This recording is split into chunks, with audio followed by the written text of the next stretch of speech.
Afternoon from London, but I know we have a global audience joining us here today. So good morning, good afternoon, or good evening, wherever you are joining us from today. So welcome to this webinar on leading staff through turbulent times. I'm Siobhan Bonita. I'm a former UK civil servant, and it's my pleasure to be chairing this webinar on behalf of the Publishing House Global Government Forum that deals with civil servants all around the world. And I'd also like to thank our knowledge partner today, that's Deloitte. So in terms of today's topic, over the last 2 years, leaders and managers have had to lead their teams through a period of dramatic upheaval, as civil servants have responded to the biggest public health and economic challenge in decades. Officials have had to change the way they work, many working from home, while still finding new and innovative ways of delivering services to the public during the pandemic. It's fair to say it's been pretty relentless, and we aren't out of the woods yet. COVID is still a serious concern in most countries, and as governments look to build back their economies, they face real challenges around tight public finances, citizens' expectations, and urgent policy pressures, such as tackling climate change. Now, in today's webinar, we'll discuss how organisational leaders can support their staff as civil services transition out of this crisis mode to a more sustainable footing. What will the legacy of the COVID period be in terms of things like hybrid working and digital transformation programs? And how can managers and public sector leaders protect staff well-being whilst also developing the skills and capabilities required for this new future? We have a fantastic panel with us here today, and in a moment I'll introduce them and they will give us some of their thoughts, and we'll be talking about all of those issues and many more. But there's also an opportunity for you, our audience, to put your questions to the panel. So you should see on whichever device you're using, there'll be a Q&A function. Please, at any time from now on, send in your questions using that Q&A function. And once we've heard from our panel members, we'll get through as many of those questions as we can. So now it just leaves me to introduce our fantastic panel. Unfortunately, Christine Donoghue, who is Chief Human Resources Officer at the Treasury Board of Canada Secretariat, she's had a last-minute domestic emergency, so she's unable to join us. But I'm sure, I know we had lots of interest from Canadian civil servants in this, that we will anyway be able to answer your questions between us. And if there are specific questions on any Canadian initiatives, we'll make sure they get answered behind the scenes. But first of all, we will hear from Gertrude Ingstart, who is Director General for Human Resources and Security at the European Commission. Gertrude has held a variety of positions in the Commission, specialising on people, resources and digital transformation. And in her current role since March 2020, she is focused on the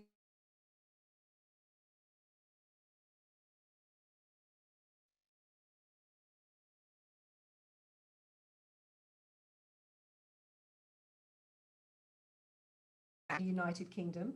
Rupert was appointed to this position in January 2016 and is responsible for delivery of the Civil Service People Strategy, which sets out what the civil service needs to do to attract the most capable and public-spirited people.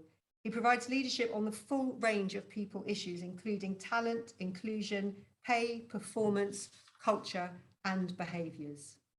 And then last but by no means least, we'll hear from Adam King from our knowledge partner. So Adam is public sector leader for workforce transformation at Deloitte. Adam works across the public sector, especially in the areas of defence, security and justice, with a focus on improving services for the public. Projects include building change leadership in a major policing organisation and developing a new talent strategy for a UK defence client. Adam has also contributed to Deloitte's thought leadership and is a fellow of the Chartered Institute of Personnel and Development. So as I said, we've got a great panel. Please do use this opportunity to send in your questions. But without further ado, Gertrude, I'm going to invite you to give us your opening remarks. Over to you. Thank you very much, and good afternoon, everybody. It's a pleasure to be here, a real honor. I'm looking forward to a very interesting discussion with all of you a little bit later. But I will start a little bit by stating the situation of the European Commission. I came to this job in March 2020. As you already heard, I started on day D of lockdown in Belgium. So that was a very exciting moment in time. But I will start with our new president, Ursula von der Leyen, when she came in a little bit earlier. A few months earlier, she already stated in her opening speech that she wanted to modernize the human resources of the Commission. And this was in her mission statement to my commissioner, Commissioner Hahn, who is Commissioner for Human Resources and Administration. So that was a really clear statement. And I remember in my interview with Mrs. von der Leyen before starting being accepted for this job, she asked me, how will you change human resources in the Commission? Not what will you do, and if you will do, but how will you change? I remember I said carefully but decisively, and then pandemic hit. So that was sort of a kickstart to everything that we needed to do. So COVID, as the pandemic has been an accelerator, as all of us have seen, of innovation, of changing habits, of changing environment, which helped in this situation. But I will go through a little bit how we lived through the pandemic before I go to the changes that we are proposing for the Commission. So what happened? We changed from one day to the next to teleworking, 40,000 people, and it actually worked. Over a week of adaptation, more or less, we have been since then teleworking on and off for different parts of the week, but really this worked very, very well. With all that implies also for innovation, digitalization, and paperless for everybody. So really changing environment for the work. And most of our staff stepped up very admirably to the task. Some very few, of course, disappeared, like in all organizations. But we have seen very high productivity. And especially, of course, we had a lot of crisis management and a lot of extra legislation that had to be put forward. So we see that frontline staff have, of course, been under extra heavy pressure in the Commission. And the same goes for managers. Most of the managers stepped up very, very nicely. We had a lot of conversations with very enthusiastic middle managers who really were there for staff, had started virtual stand-up meetings in the morning, were really, really curious and excited about trying out new management styles. And of course, some very few also disappeared into the background, and some teams were therefore quite lost. But on the whole, it has gone really, really well. And we have a higher production than usual. We have seen that in our statistics. But we also have on the downside a lot of issues like everybody else with burnouts, disconnection problems, and mental well-being. People, for example, expats who are alone in their flat in the center of Brussels have not been faring so well, or people with small children who had to actually do two jobs, keeping everything running. So here, the key themes that we have been working on are trust, care, and flexibility, and really listening to people. Very frequent updates, information, what is going on. In the messaging, we have been trying to be very caring as well. So to really pay attention to the needs people had for contacts and caring for each other. We've had a lot of extra welfare, well-being programs, of course, fit at home instead of fit at work, etc., etc. And we see now, we just had an annual staff survey that was done in autumn, and the staff engagement actually went up by 5%. And we think that a lot of that is due to the caring, extra care that we had to put into motion from all sides during this period. So people felt more listened to, and it was more important for them to have this connection with their fellow workers. And of course, in this situation, also some of our staff push the limits. You see both types of activities, and we're having some very interesting discussions about where those limits are. So I will come back to that a little bit later. But that leads me to, so what do we do with the human resources strategy that were asked from us? We have been going very, very wide, and we have used this discussion and consultation as also a listening exercise for the whole of the Commission. And we've had buy-in from all levels, a lot of attention from the political level as well. We did consultations and workshops for more than a year, over 90 workshops at different levels with different categories of staff. And last summer, we had the attention from our Secretary General and our President's Cabinet to really lift it to that level, to have workshops at that level, and also have asked all Director Generals to discuss the draft strategy with all their staff and give their feedback, so that we know that there was buy-in from everybody. We had the right measures proposed. We were addressing the right issues. We didn't miss anything. So it was also a buy-in exercise, a listening exercise that also worked on the care side and on the trust side. What we have in there is goes wider, of course, than what we learned from the pandemic. It's also about being an attractive employer in today's society as a public institution. The Commission are not as attractive as we used to be for different reasons, especially from different member states. So we have a problem of geographical balance. So we need to review our attractiveness, and that goes about the value base, which is very important for us. We have very clear values at the basis of our organization. It looks at the entry points. How do you get into the Commission? Who do we attract? How do we reach out to the people we want to attract, especially where we don't attract them, the member states where we don't attract them? How do we become truly digital? How do we support people also throughout their careers when they come in, and also throughout their careers? And how do we deal with diversity and inclusion in the Commission? Those are very important points for that come back very, very strongly in the consultation as well. Also, a modern workplace, building on the experience during the pandemic. How do we bring that forward in terms of telework and flexibility? Do you come in during parts of the day only to do what you need to do in the workplace, and then go home and work on other things at home, and shift during the day? Young people today, if they want to join an employer, this is going to be very important. Do they have the flexibility they want and they need in order to deal with also the other parts of their life, not only the working life, and also how they want to work? Also start to finish career possibilities, irrespective of how people come in. They can come in on temporary contracts or permanent contracts, but we need to make sure that we spot talent and that we offer career development possibilities throughout their career. And also for the Commission, we need to work on the transparency, and that all opportunities are clearly advertised, published, and open to clarity on who they are open to. Internal competitions, for example, is very important.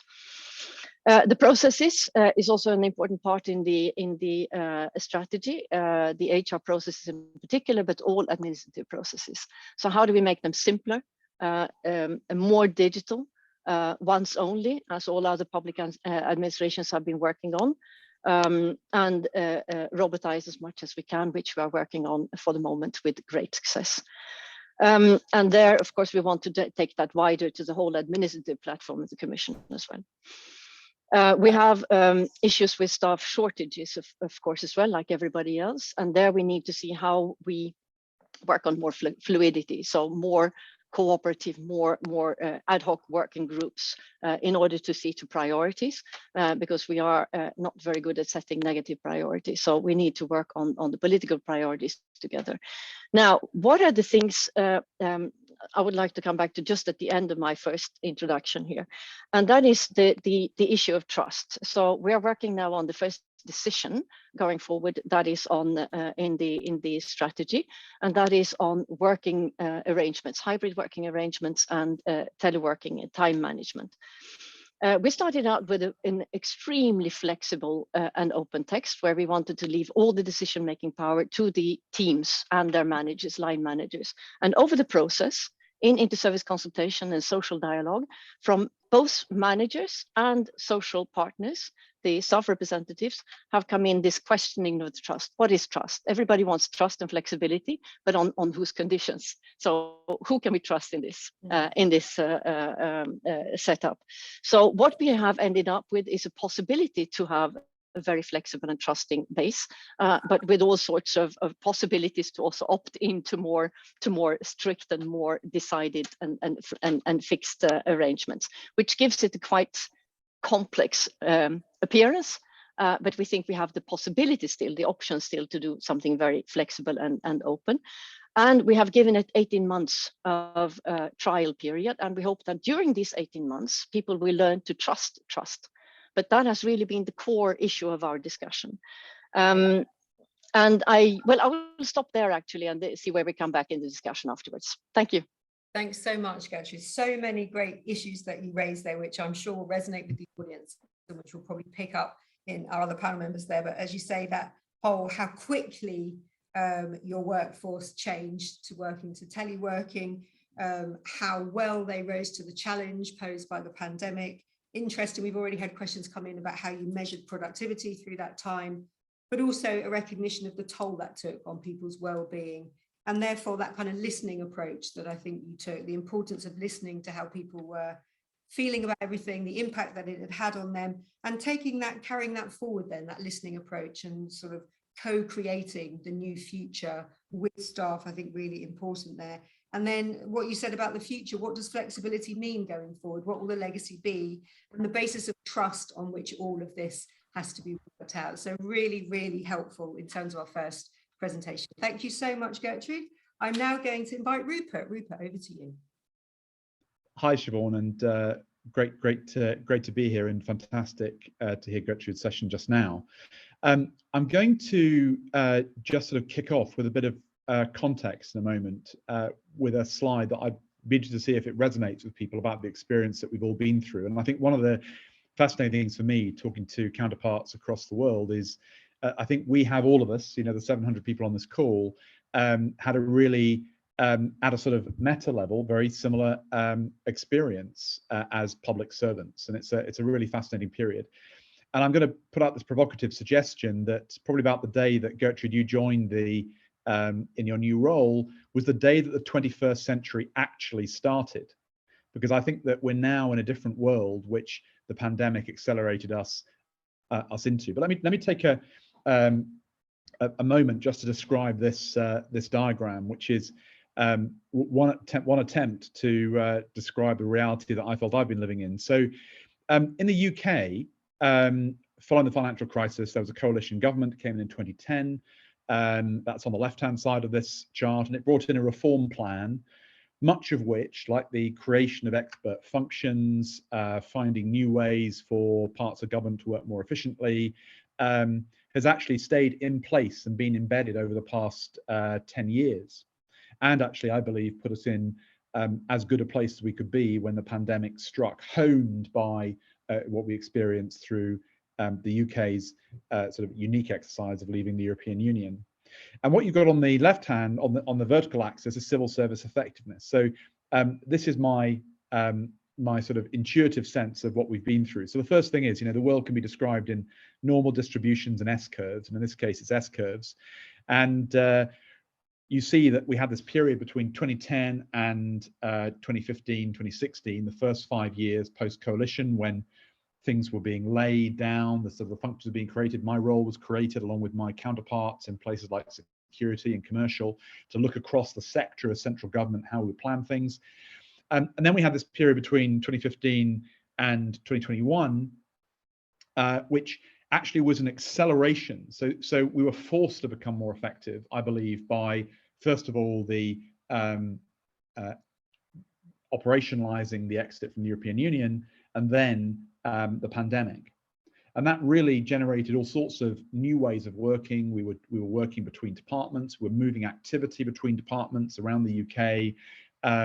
We were looking at our project management and a whole range of things. So I think it accelerated, and that acceleration continued into the pandemic. And in fact, towards the end of the pandemic, we had the government reform program in the UK, which talks about what we want to do with our people processes, what we want to do with performance, and what we want to do with the partnership between officials and ministers. Very interesting set of very specific actions which we're underway doing, which further reinforce what started about a decade ago. And during that period, we've established principles and standards and built, I think, or evolved our collective culture and behaviours so that we can operate, although we are a sector of multiple different parts of government, as a when we need to, a much more sort of common enterprise. And that takes us to the stage we're at now. And you know, who knows what will be in the next phase. We tend to measure our performance around our sort of movements around spending reviews or 3-year cycles. I think we're going to see 3 years of integrating this work that we've learned from the pandemic period, and then getting ready for the next big push, which I suggest is probably going to be in the area of GovTech and automation. But for us in the UK, it's also very closely linked to something else. If you want to take the slide down, that would be great. Linked to something else, which is a rebalancing of where civil servants are in the UK from being very centred, particularly the leadership of the civil service in London and the South East, and moving it out around the country, making it look perhaps rather more like some of the other governments that are represented on this call. We have not been very distributed, and we want the government roles, particularly senior ones, to be closer to policy making is closer to where people are, and that means moving 20,000 roles, not people, the roles, out of London and the Southeast by 2030, and using 2030 as a planning horizon, but saying that actually by 2025, half of the most senior roles in government will be out of central London and back in the regions and in our devolved organisations. Now, it's very interesting to be doing that in the context of COVID, because that has raised all sorts of interesting questions about how a distributed organisation works, which has been, commonplace for organisations like Gertrude's, and for many of those on the call who are, continent-spanning countries like Canada or Australia, or large distributed workforces, or distributed workforces in member countries represented here. But when actually you need to be able to communicate with people who are hundreds of miles away, and some people still are in London and in particular urban areas, how do you organise yourselves? And that's where we get to this real challenge that we found, which we learned about through EU exit and through COVID, which is the need for interoperability. The need for the parts of government to be able to work seamlessly together, whether it's from having the same Wi-Fi, the same passes, when they're physically in the same place, to being able to meaningfully work together using remote working technology, like the technology we're using here. Now, my fear here is that in a way we've been somewhat spoiled by the pandemic, because everyone has been on the platforms, everyone has been operating online, but we're increasingly moving to hybrid working, and I don't know how others feel, that can easily be the least satisfactory way of working. And if I think about the way it works here in London, in our Whitehall estate, you're meeting with a minister, and there's a screen with like maybe 8 people on it, and then 3 people in the room have a sort of advantage because they're in the room. How do you start to crack down that and sort of fix that type of behaviour and get that to be, not behaviour, but how do you get that system to be operating really well, and make sure that it's felt to be inclusive? So these are all issues that we're looking hard at. The other is, I feel very strongly that as we come out of the pandemic, and I think we're officially shortly going to be able to say that we are out of it, there's a question about when do the effects, the sort of the after effects, cease to be creating turbulence for us in our workforces? And I think this is a question really interesting to measure in our people survey. We talked about this with our permanent secretary leaders in our people board yesterday. We looked at our people survey results. We saw, as perhaps many of you have experienced, that actually we didn't see a dip. Actually, our engagement scores remained pretty flat during the period. Although when you dug down to the demographics, it was interesting. It did make a difference whether you were in the office or not in the office as to how you responded. But we're looking at that. But I think we can expect perhaps a bit of a delayed reaction when we look at that people survey results that we will have in the autumn. And that's linked to another point, which is that I believe that the next sort of 24 months, they're not the future. They're 24 months, a turbulent 24 months. We come out of the pandemic and adjust and absorb the fact that in many ways the way we work has been accelerated, and perhaps 8 to 10 years of change in terms of remote working have been compressed into this period. And we're going to need to be realistic about how we respond to that. And hybrid working is an important part of that, and particularly because I think Gertrude referenced this. We know that working with any workforce is a business to consumer activity, not a business to business activity. And so we have a real need to think smartly about the personas and understand that the worker who's on their own in the apartment in Brussels, as Gertrude said, or the new person who's flat sharing at the start of their career is different from the person who is able to have space in a home office in their home. And that different experience where people are in their careers. That all needs to be taken into account in our planning. I've mentioned interoperability. I'm sure we'll come on to it in discussions, but the big thing we have to get ready for now is automation, and what that means in all its forms. It's true in any sector. We need to think about that. The other factor that I think, just to cover a couple of things, is this concept of the mezzanine layer, as I'd call it. The fact that in multiple ways. So I know that in the US, for example, we've seen during the COVID period some really interesting questions of, there's state activity and there's federal activity, but there's also interstate activity. And we've had similar issues in the much smaller context of the UK, where we've got national activity within the four nations of the UK and between the four nations of the UK. So there's a new domain for us to think about there, I think, as public sector workers. There's also, I think, a really interesting way of thinking about how we think about teams. We have a new diversity inclusion strategy, which is imminently about to be launched. And in that, one of the things we are really talking about is this idea of, we talk about individuals, we talk about large organizations, but we actually need to be much more mindful about how we can compose teams, think about them, make them inclusive, and make them highly capable and effective as units. So that's, I think, something else that we've learned from this period. You have to be more thoughtful about when you're working remotely. And then the final area is around risk and risk management. And I think globally, my bet, and I'm sure Adam and other colleagues in looking at this world expertly will be interested in this as well, is the way in which risk management became a fundamental part of the culture of financial services organizations. I think post-pandemic, we need to think about what that means in the context of government. And we think about our risks in three ways. As an HR function, a workforce lead, you're looking at, does the organization have the capability? Does it have the capacity, enough of the right capability? Are we recruiting the right people? Are we keeping them? And then what's the employee relations context? What's the well-being context for those different personas that we're representing? And actually, that is a really helpful way to think about what we've been through with the pandemic, because if you think of those three circles of capability, capacity, and employee relations, well-being, they sort of all intersect in a Venn diagram at the middle, where you've got some really tricky questions about how do you maintain morale, how do you maintain productivity, and how do we capture the lessons of this period that we've been through. And I was about to say this unique period, but of course the whole point about pandemics is they are not unique. This is a white swan, to use Nicholas Taleb's phrase. This happened, 100 years ago. My grandmother had the Spanish flu, all those things. But we do need to be ready as public sector workers for the black swans, for the surprises which are going to come to us over the coming years, and be ready for that. And that's, I think, the challenge that we've got, capturing what we've learned in the pandemic. Thanks, Jim.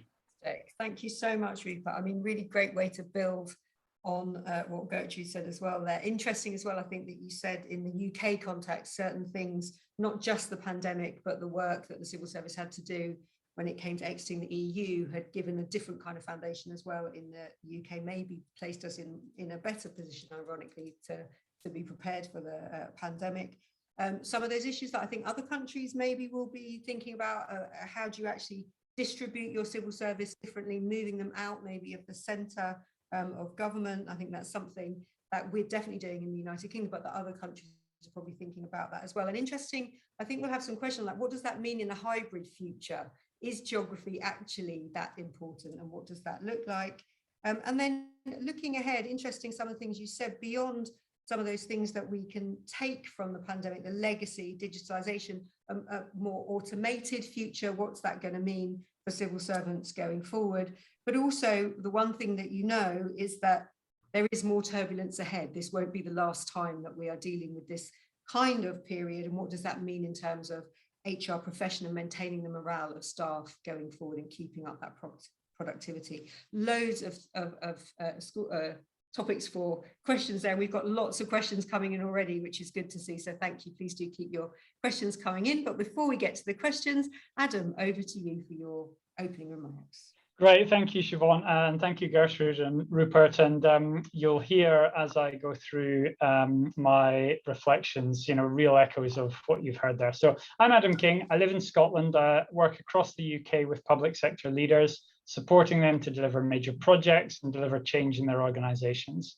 As human beings, we can tend to see things as quite binary, but as leaders, we need to hold the tension between different positions. And where I'm going to start today is in this tension between the view that the pandemic's changed everything and we're never going back to anything, and the view that the pandemic's changed almost nothing, and within a few years, we'll be back exactly where we were.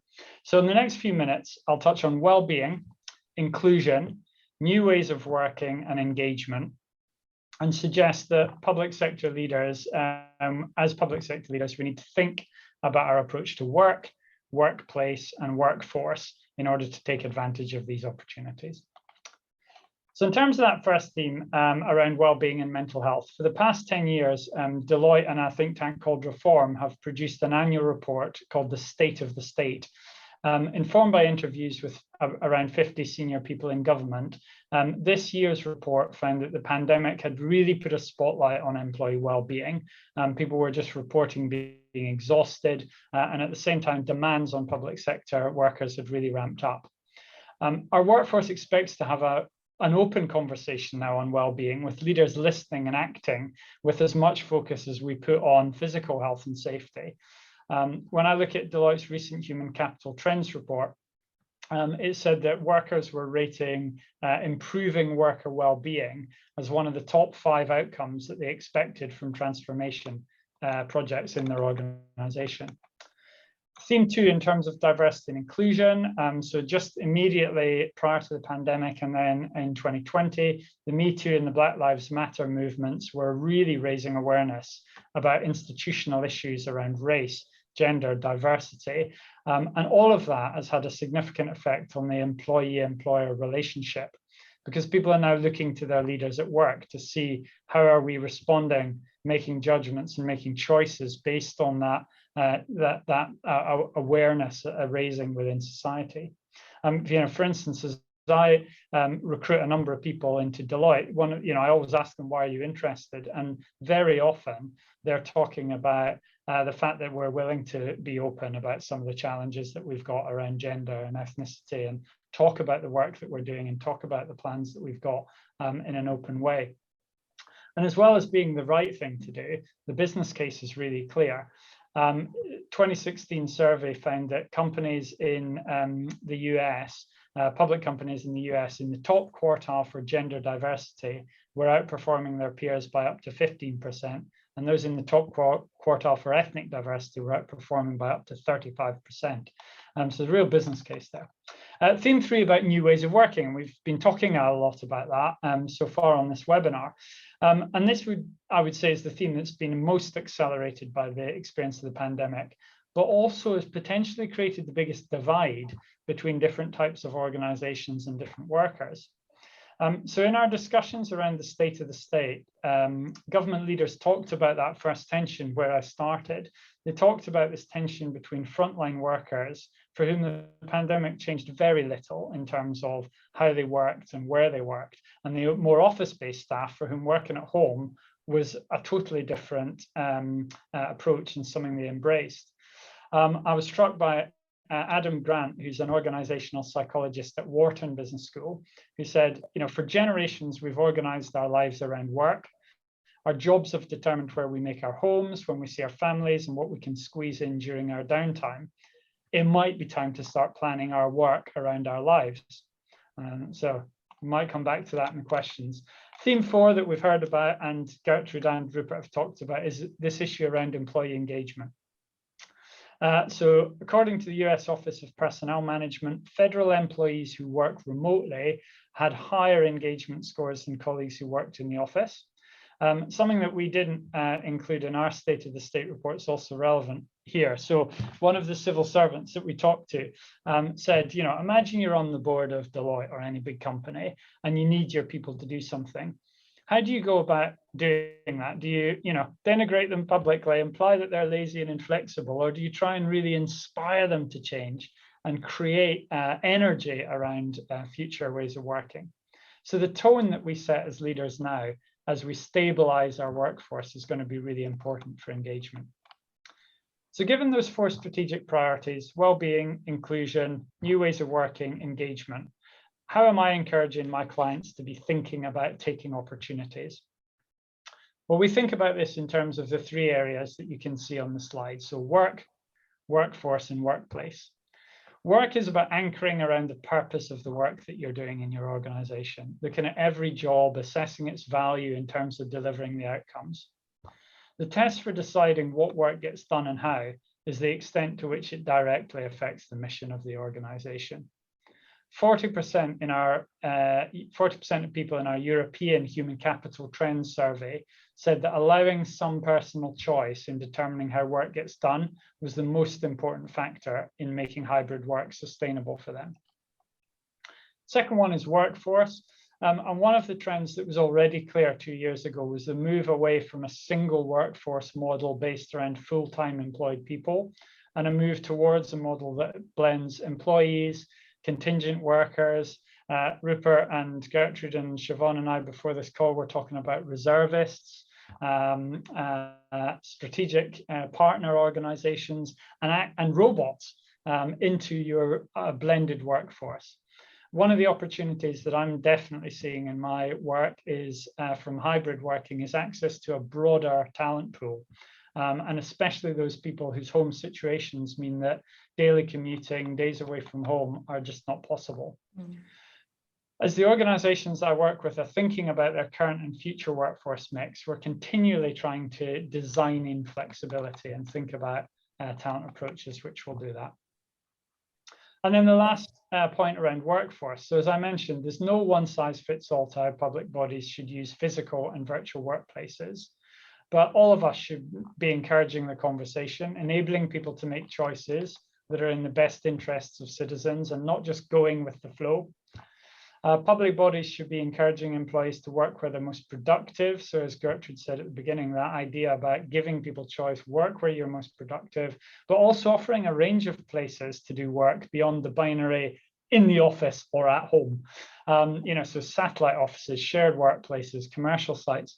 One of the recent innovations in the UK government, and Rupert mentioned it, is Gov Wi-Fi. That means that any government building you're in, you have the same Wi-Fi system, the same setup. So you're not having to spend a lot of time changing settings and adapting. You can just plug and play. The last point, and we'll talk about this later, but when you're asking people to physically come together, using the opportunity to create social capital, bringing people together for those moments that matter, brainstorming, town hall meetings, and providing time for workers to engage with each other informally. Without getting into the debate of whether something is a work meeting or a party, recognizing that social connections and relationships between people who need to work together, especially when they're working in a hybrid way, is not just legitimate, but it's essential to maintaining a really well-functioning organization. So those were some reflections. The strapline that I've put up there may or may not resonate, but this shouldn't be a return to anything. This should be about some definite choices that we make about the future and where we're going next. Great, thank you so much. I have a really good way to wrap up those opening presentations. I like that. It's not a return to the old ways of working. We've learned too much to go back to the old ways. Interesting, I think we've had a question that we'll pick up on what you said around the tension between frontline workers and office staff. For some people, working at home wasn't an option. So what are the issues around that going forward when it comes to kind of fairness and those trust issues that Gertrude was talking about? But I also like what you said there about hybrid working isn't necessarily a binary choice between in the office or at home. There can be other options given to staff. So some of these different drop-in places that people could work from as long as the systems allow it. Really important there. And then finally, I think, again, I think we might have had some questions on this. Those important moments of bringing people together, because you can't ignore the fact that actually no matter how good hybrid working or remote working might be in some areas, it's important that there are those moments where people can come together, and what should those be used for to be most effective. So thank you so much for your opening presentations. Before we go to the questions, we've got a flood of questions coming in from the audience. I just wanted to pick up one myself, because you all talked about this issue of flexibility and of kind of giving people options and choices going forward, and hybrid working being maybe, I think, Rupert, you were saying it could be the best of worlds, but it might be the worst of worlds as well. So just one question from me then, in that hybrid working, if we're saying that people have those choices, will geography matter less? And taken to its extreme, for example, could you see civil servants working from anywhere? Could they even be working from abroad, for example? Is that something that you envisage going forward if you took that choice to its extremes? Rupert, I'll start with you because you, I think, touched on this in your presentation. Yeah, so I think you definitely, so the starting point for me should be that you should be as location agnostic as possible, i.e. you should be able to work from anywhere, and that makes interoperability easier and many things, except in the fact that we do, it is better to work and build the social capital that you get from working together when you're physically with people, but you may not need to be with them all the time. So that's the first point. And I was in the middle of answering, I think, Daniel's point, but I see that the question seemed to disappear. But he made a point about where the skills are, and actually that's important. So if we're building, cyber skills in the northwest of the UK, which we're doing around various campuses, then that's where you want your cyber people to be. But actually, some of those cyber people don't need to be there. That's the critical mass might be in one place, but people be distributed. But going to the very specific question, Yvonne, you asked about international work. Gertrude, your thoughts on this, because I think this is particularly, I think, for the Commission, a tricky. It is indeed. It's a very tricky issue, and we're discussing it a lot. I think it's a question that comes up most nowadays from staff also in different comments. So we have the discussion about telework from away from the telework from abroad. So irrespective of where you have your home country, because we are an organization of expats.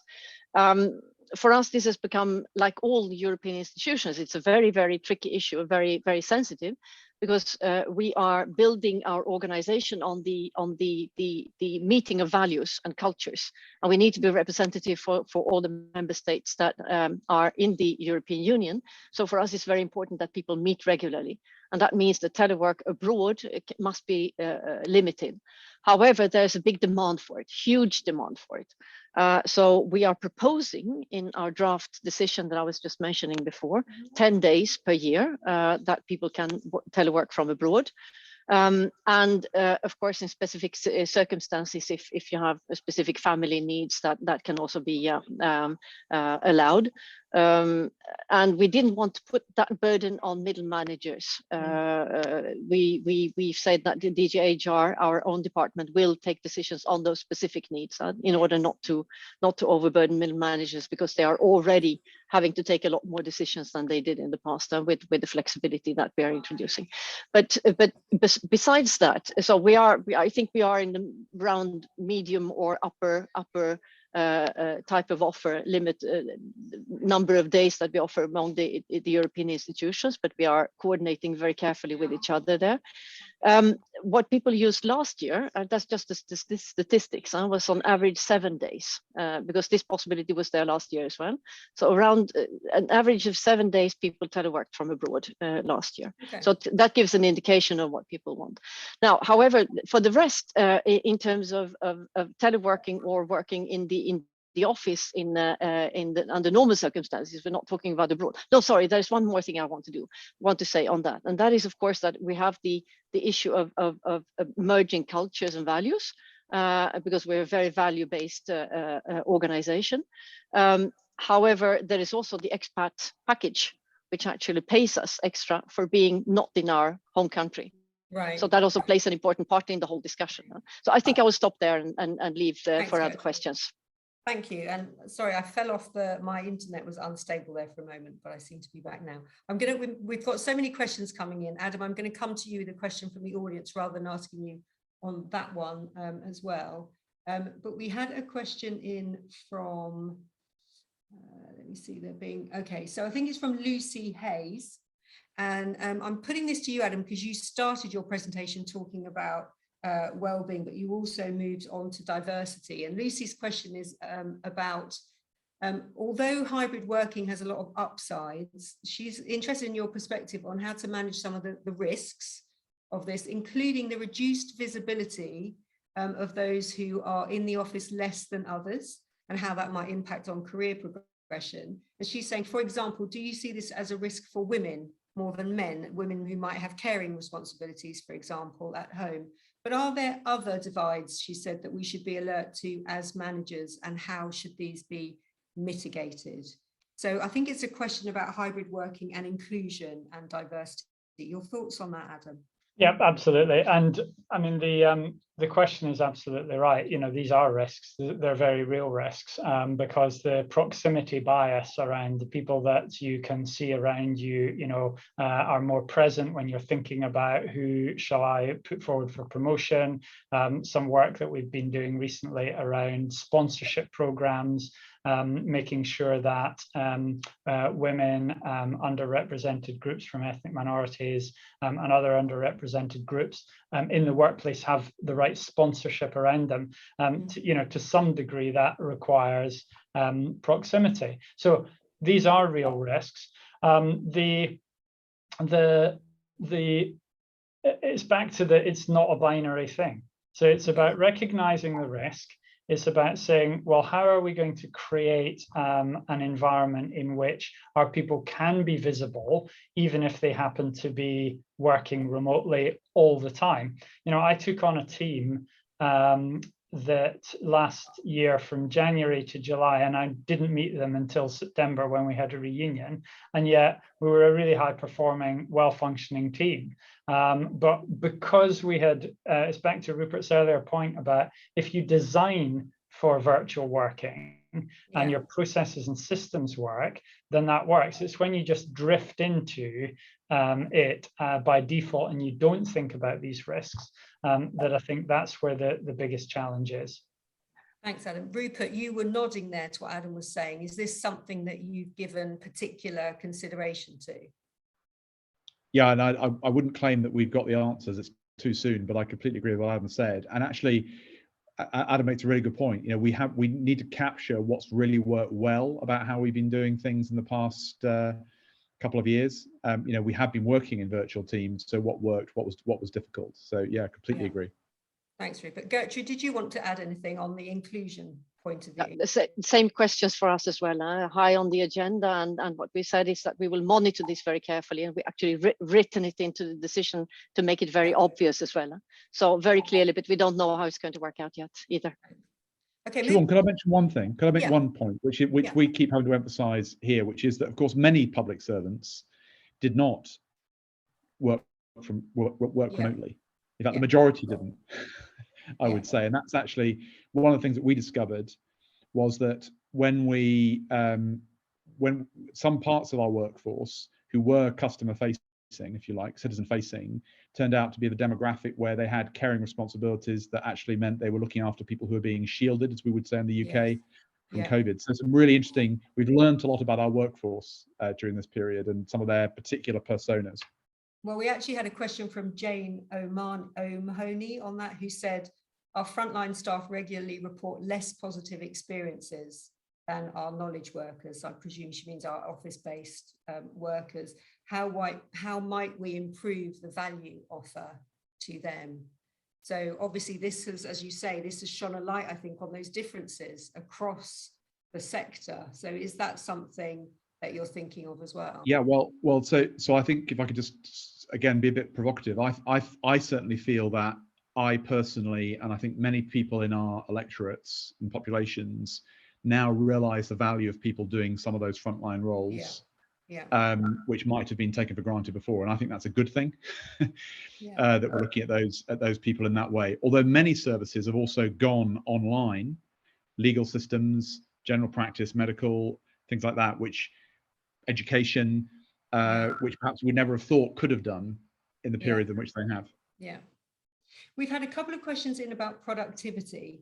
So Mark Marlon has said, post-pandemic, how do we maintain improvements in productivity that were unleashed by new ways of working as people emerge from the past 2 years, perhaps into uncertainties which may impact motivations and mental health? So I think you've all touched on this in your presentations, that there was this period of enormous improved productivity, actually, because it was forced, people were forced to work in certain ways. But how can we sustain that, or should we be aspiring to sustain that going forward, knowing that that has an impact on people's mental health? Gertrude, I'm going to come to you on that. And also there was a question to you, Gertrude, but you might want to, it was very specific around how did you measure productivity throughout this period? So I'll touch on that very quickly, but if not, how do you think we maintain these levels of productivity going forward? I think a lot of the productivity is there because of the sense of purpose, and also a higher attention, more attention around priorities, around people, and the higher attention around people I think will stay, because we will at least we will try to continue to have the same type of management style. We talk a lot about performance-based management going forward. Everybody does, and to keep an attention on that and attention to people. I think that's one of the key factors. If we manage, I mean, with the we also put too high pressure on some people, as we said, the frontline workers. So that we have to watch out for as well, and that we don't continue too high pressure. And there we have built, for example, disconnection time into our decision making going forward as well. So really attention to those things. Now, how did we measure? We didn't want to go into a sort of detailed usinagas type of measurement. So we have measured on sort of global output in terms of number of legislations, for example, and other global outputs that we could measure, but also a very frequent pulse survey. So we had more or less every week we had a pulse survey where we asked people how much they could produce, right, and compared to normal to pre-pandemic. So we have a very personal and individual approach from people, and they were very, very keen to answer those questions. So we have very good statistics from that, and that was also part of being close, listening, asking people, how are you, how do you manage? And we shifted slightly every week, so to be able to cover different aspects of that. Okay, thanks, Gertrude. Adam, do you think it's possible to maintain these levels of productivity without having a negative impact on people's well-being? So the word that came into my mind was intention and choice, and thinking about the productivity gains that we've seen in certain areas have been reduced travel time, have been people being undisturbed. There have been certain things that you could hypothesize have led to these productivity gains. So the question is, when do people, it's on that point of defining the work. When people are thinking about the work that they have to do in any given day, week, month, year, where am I going to be most effective in doing this work? Is it a creative piece of work where I need lots of different views and therefore it might be best done physically, or in a virtual creative environment? When do I just need peace to focus and concentrate, and actually not having an hour and a half commute is going to be really helpful to me in that? And for me, the way we get the productivity gain is matching the place that we do the work in to the type of work that we're doing. Thanks, Adam. Rupert, I'm going to put a slightly different question to you. Actually, I'm going to merge two questions. So we had from Philippe Madgin has said, with this drastically changing environment, how do we as leaders maintain a corporate culture? Or is a corporate culture still important at all? And I know you did touch on the importance of teams, so I think that. But there's also a question from Anis Chenot, who I think is in the United States, who, when you were talking about moving civil servants out across the country, said in the US, even with work being so productive during COVID, there's a huge resistance to permanently allow for leadership outside Washington. What are your arguments for supporting the movement and flexibility in their roles? So I think both the questions around how do you keep things going as you kind of move to a more kind of distributed future. Great. Well, they're great questions, and maybe they go. I think also they go to the heart of what we're all about as public servants. So the first is our common culture is our constitutionally determined values, and in the UK, I mean, they get described in many different ways in different contexts. In the UK, we have them in legislation. They go back 150 years before that. Their values of honesty, impartiality, objectivity, and we're very integrity. So that's a really important thing. And I think that in a way, in the many different contexts in which we're working across our sectors of central government that we're responsible for into the wider public sector, you can always get down to those. And we have something in the UK called the Nolan Principles that are another way of expressing those for public service. So keeping really to the North Star of public service, I think that's the one thing. And I link that to the second question, which is really policy and delivery should be near the citizen. And the citizens don't just live in one metropolitan area in the corner of the island of the United Kingdom. That's our experience. So it needs to be really spread out so that you get that diversity of thought, that diversity of experience, and people who are really tuned in to what is happening because they're in those communities. And I think that's we have that in our representatives in all the countries we're in. They come from geographic areas. How do we try and do the same for the people who are supporting them and don't get too concentrated and get that groupthink? Thanks, Rupert. Gertrude, you're nodding away there. Do you want to add anything on? No, I just agree completely with Rupert. Thank you for those great statements. No problem. Adam, did you want to say anything about how you can keep, because we've had quite a few questions, I'm just looking on similar lines around how do you maintain a kind of sense of team when people are working in different ways, either in different locations or in a hybrid way? How do you get that corporate kind of culture? How do you keep that corporate culture? We've had quite a few questions on that. Did you want to add anything, Adam?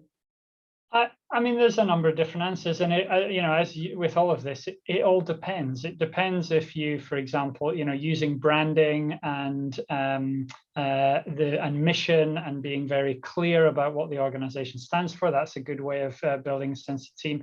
Making sure that what we call those moments that matter, the onboarding experience, new joiners joining the organization remotely is a very difficult thing to do. So how do you build them and give them an experience of what this organization stands for? So there's a little bit that is about that, but it is about recognizing the designing engagement programs and engagement activities that will work for hybrid. And while I agree with Rupert that the risk with hybrid is that you get the worst of both worlds, it is possible. I mean, I've definitely seen meetings where we have designed it to be a hybrid meeting, and it's been really good.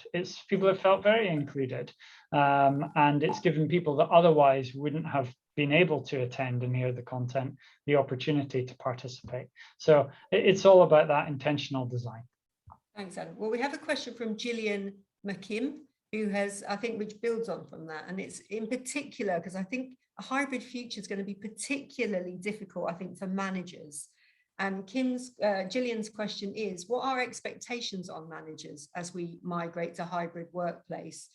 For those with underperformers and overachievers, how do you suggest that middle managers will need to accommodate everybody's schedules, as well as behavioural competencies, etc., while still managing their own work-life balances? So I think it's a question around managers in a hybrid future.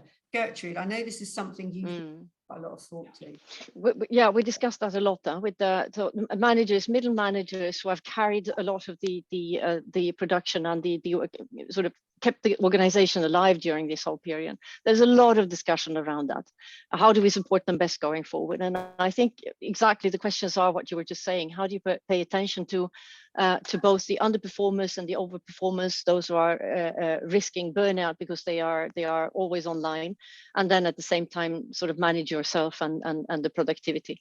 So this is, and I think we've heard a lot of interesting input from the middle managers during this period. They're very, very innovative. So, but it's about this personal attention and managing that attention in a way that is natural. There's sort of short stand-up meetings, virtual stand-up meetings in the morning for everybody, and then really special attention to those who need it in different ways, and also organizing contacts between the teams. And also now that we go forward, so what do you do in the office and what do you do from home? As Rupert and Adam have also been discussing, what is the best use of time, and especially for these particular groups that need extra attention, how do you manage that? But also the support to the managers themselves in their peer networks, in their what do we do with underperformers? That is one of the biggest questions for managers. How do you manage that, and not to leave them alone in that? So that is something that we have also included in our strategy. How do you support managers in these difficult situations, and also pay attention to their own development and their career career expectations and potential. So really, again, back to attention and listening and peer work. Thanks, Gertrude. Very practical, yeah. Very practical, yeah. Rupert, I want to ask you about managers as well and add to that question a related question that Uzma Uruj has asked. And she said, as it's becoming clear that the majority want to work with flexible options, but how do you deal with micromanagers, for example, and an overall desire of senior management to keep track of their team's work? Do you think this changing work environment will actually alter the recruitment profile of managers and senior managers? Are we hiring the right people to manage teams in this hybrid future?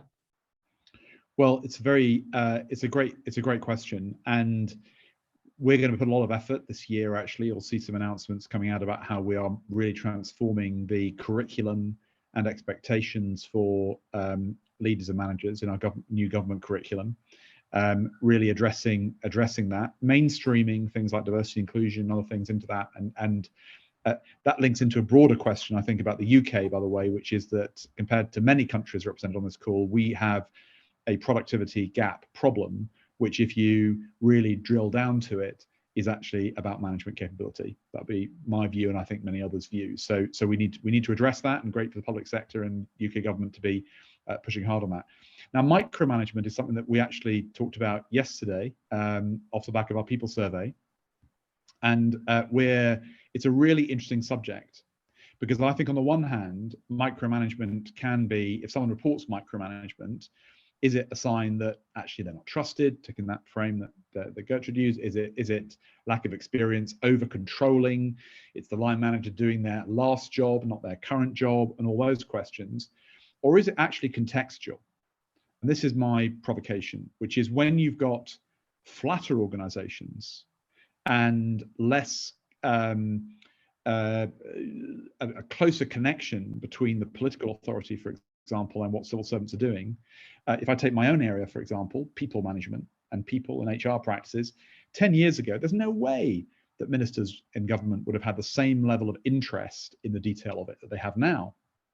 Same with technology, but now they do, and that's a good thing. But to somebody who's not experienced that directly, that might come across as micromanagement. So it's a really complicated issue, and I definitely want to see people reporting micromanagement coming down, and whether it comes down because it's, bad practice isn't happening, or because everyone is understanding the context, it's still a good leading indicator. It's a great question. Okay, thanks, Rupert.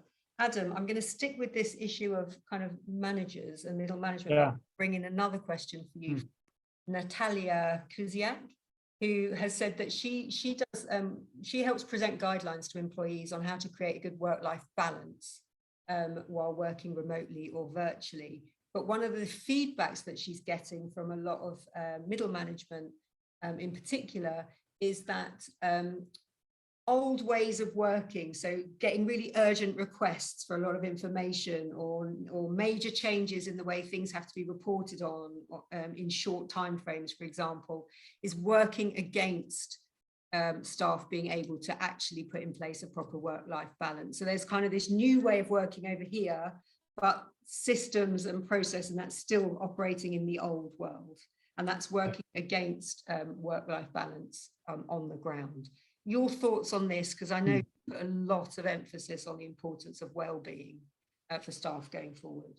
Definitely. So, a few thoughts. First of all, there are some roles in which the operational nature and the operational reality means that work can't be managed by output, and work can't be planned over a time. And there's something about recognizing that, enabling and supporting that. But often in those type of, nursing, frontline police officers, those type of roles, there are mechanisms in place to, manage shifts and deal with some of that.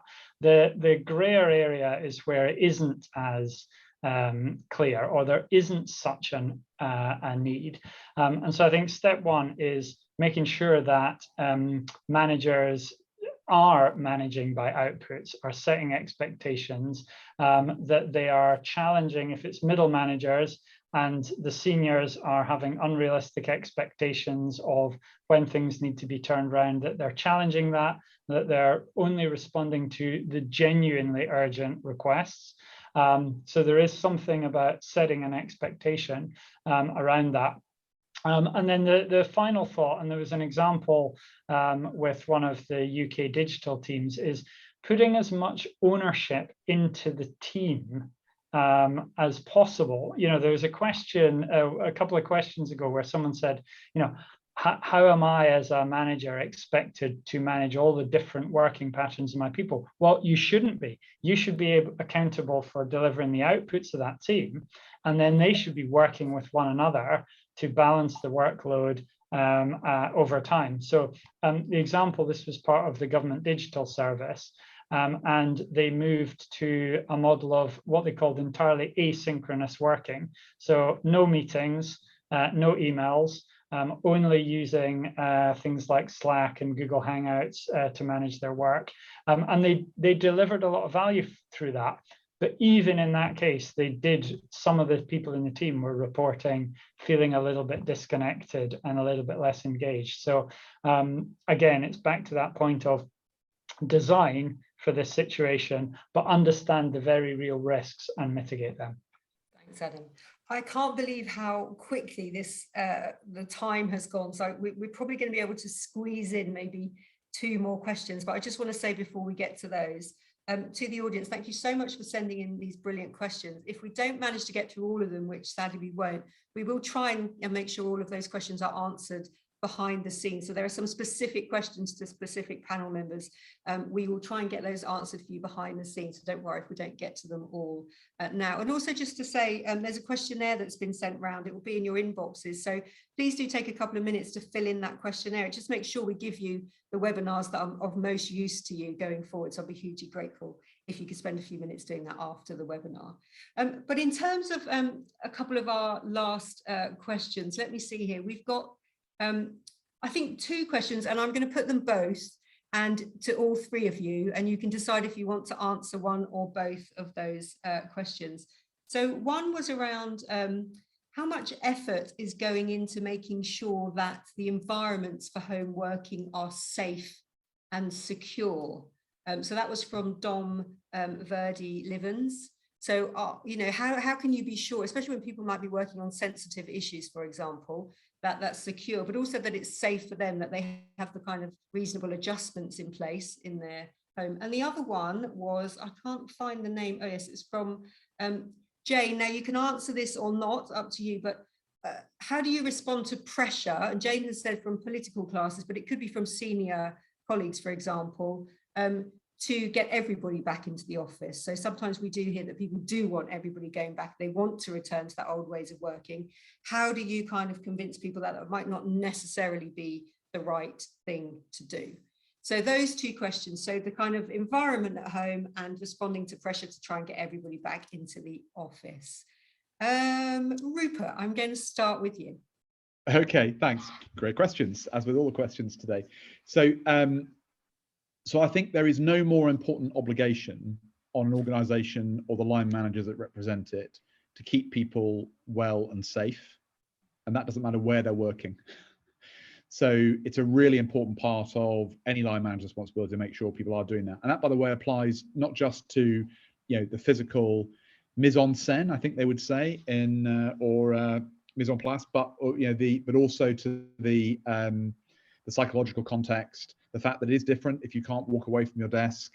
If you're experiencing pressure in your home environment, that is a different thing from experiencing it in an office. You know, there's a whole set of things there. What about people's sleep? All of those things. So I think that it's going to be different in every context, and security is really key. And a lot of this is about building a health and safety culture and a security culture. You know, who knows what you've got an environment in which Alexa is on while you're having confidential calls. That's a bad thing. So being aware of all of that, something that we talk to our security colleagues about and our health and safety colleagues. I think on coming back to the office, the truth is, although flexible working is great and hybrid working is great, our contracts are predicated on coming back to offices at the moment, and that's what the citizens are, that's what taxpayers are paying us to do. So, however, on the other side, there is going to be less office space. You know, we've made significant changes in our assumptions about occupancy, which is driving our estate strategy from perhaps 2/3 to 50%. So I think the where we're going to end up is definitely hybrid and people coming in some of the time, but I do think that it's not unreasonable for taxpayers to think that we should be where we're paid to be. Right.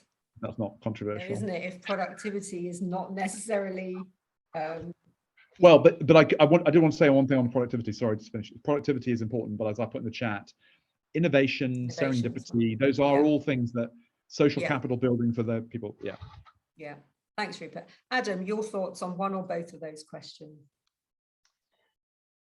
So on the first one, I think there is certainly something about, as Rupert says, people being in the place where they are going to be most effective in doing the job that they are paid to do. There is no question about that. And I think it's again, it's not a binary issue. It's about being as clear as we can that the measure of success is, are we delivering value to citizens? So everyone's choice on where they choose to work and how they choose to work is against the benchmark of, will this allow us to deliver more effectively to citizens and therefore justify the taxpayers' money that we're getting? So I am pretty clear about that. I would lean far more towards managing people by their outputs and allowing them to work wherever they feel they can do it, and then holding them to account for that. But I definitely see the value of serendipity coming together. In terms of the pressure to get people back in, it is really the element of, well, what's the business case? What are our reasons for doing this? If it is motivated by, well, I want to have last minute requests and be able to point to someone and get it done, maybe that's not the best use of that a very expensive resource. Where when you're talking about central London, I am sure it is the same in capitals all over Europe and all around the world. These are very expensive assets, these buildings. So we've got to be sure that that is the best use of the taxpayers' money. Thanks, Helen. Gertrude, we started with you. I'm going to end with you. What an honor. Thank you. Well, I agree with what Rupert and Adam have just said about the two issues. On the pressure to come back to work, I think we do have the big difference, great difference in managers on where they want their people now. So we will see that. And I think it's only by going forward, by the tone from the top, by showing what works and what doesn't work. And also we have a reduction of office space in our plan for the coming years. We already started with a quite massive reduction last year, so that will also play a part in this development.